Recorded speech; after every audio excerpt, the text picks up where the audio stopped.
بسم الله الرحمن الرحيم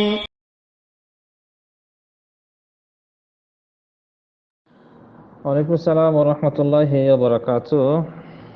দেলোয়ার আহমদ ভাই মক্কা থেকে একটি গুরুত্বপূর্ণ বিষয় জানতে চেয়েছিলেন, যে আমাদের ইতিপূর্বে একজন ভাই প্রশ্ন করেছেন, তার নাম ছিল কাসেম। তো কাসেম নাম রাখা যায় কি না, আর যেহেতু বলছেন অনেক নাম আছে যে মানুষকে এভাবে ডাকা যায় না, যেমন কুদ্দুস, আল্লাহর নাম যেগুলা, তো এই নামের ব্যাপারে কিছু জানতে চেয়েছেন, আর আমি কোন দেশে অবস্থান করছি সেটা জানতে চেয়েছেন। তো প্রথমে বলি যে আমি সৌদি আরবে আছি, সৌদি আরব আবহা ডিস্ট্রিক্টে। আর দ্বিতীয় প্রশ্নের উত্তর হলো যে কাসেম এটি আল্লাহ তাআলার নাম নয়। আল্লাহ তাআলার যেগুলা নাম সিফাতি বা গুণবাচক নাম, সেগুলা সরাসরি ওই নামে কাউরের নাম রাখা যাবে না, তার সাথে আদ কথাটি যুক্ত করতে হবে। যেমন বললেন কুদ্দুস, কুদ্দুস যদি কাউকে বলেন তাহলে শিরকের পর্যায়ে পড়ে যাবে, কারণ কুদ্দুস হলো আল্লাহর নাম। সেখানে নাম রাখতে হবে আব্দুল কুদ্দুস, যদি নাম রাখতে হয় তাহলে আব্দুল কুদ্দুস। যেমন রহমান, রহমান বলে কাউকে বলা যাবে না, শুধু মানুষকে যে এই অমুক ব্যক্তির নামে রহমান এটা বলা যাবে না, আব্দুর রহমান বলতে হবে। যেমন জাব্বার, আমরা বলি জাব্বার আল্লাহ তাআলার নাম, এই ক্ষেত্রে আব্দুল জাব্বার বলতে হবে। মানে আল্লাহ তাআলার যে সমস্ত সিফাতি নাম হাদিসে উল্লেখ আছে, সেই সমস্ত সিফাতি নামের সাথে আব যুক্ত করতে হবে।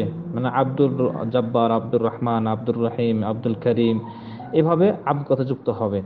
কিন্তু এমনি যেগুলো নাম আল্লাহ সিফাতের নাম ছাড়া অর্থবহল নাম, সেগুলোতে কোনো সমস্যা নেই। যেমন কাসেম, কাসেমটা আল্লাহ তাআলার গুণবাচক নাম নয়। কাসেম রাসূল সাল্লাল্লাহু আলাইহি ওয়াসাল্লামের ছেলের নাম ছিল। তো কাসেম যদি কেউ রাখে, এখন রাখতে পারে, তবে রাসূল সাল্লাল্লাহু আলাইহি ওয়াসাল্লামের জীবদ্দশায় এটা নিষেধ ছিল। রাসূল সাল্লাল্লাহু আলাইহি ওয়াসাল্লাম বলছেন যে তোমরা আমার নামে নাম রাখো, তবে কুনিয়ত রাখো না, মানে উপনাম বা ডাক নাম, ডাক নামে যেটা বলা হয় সেই নামে রাখো না। এরপরে কিছু হাদিসও আছে। আলী রাদিয়াল্লাহু আনহু রাসূল সাল্লাল্লাহু আলাইহি ওয়াসাল্লামকে জিজ্ঞাসা করছেন, হে আল্লাহর রাসূল, আপনার মতামত কি যে আমি আপনার নামে এক ছেলের নাম রাখবো, আর আপনার মৃত্যুর পরে সেটাকে উপনাম বা ডাক নাম হিসাবে ডাকা হবে, আবুল কাসেম বলে ডাকবো। তো আপনার এই মতামত কি? তো রাসূল সাল্লাল্লাহু আলাইহি ওয়াসাল্লাম বলছেন নাম, হ্যাঁ, সমস্যা নেই। তো এই রেওয়ায়তগুলো বুখারীতে রেওয়ায়ত আছে।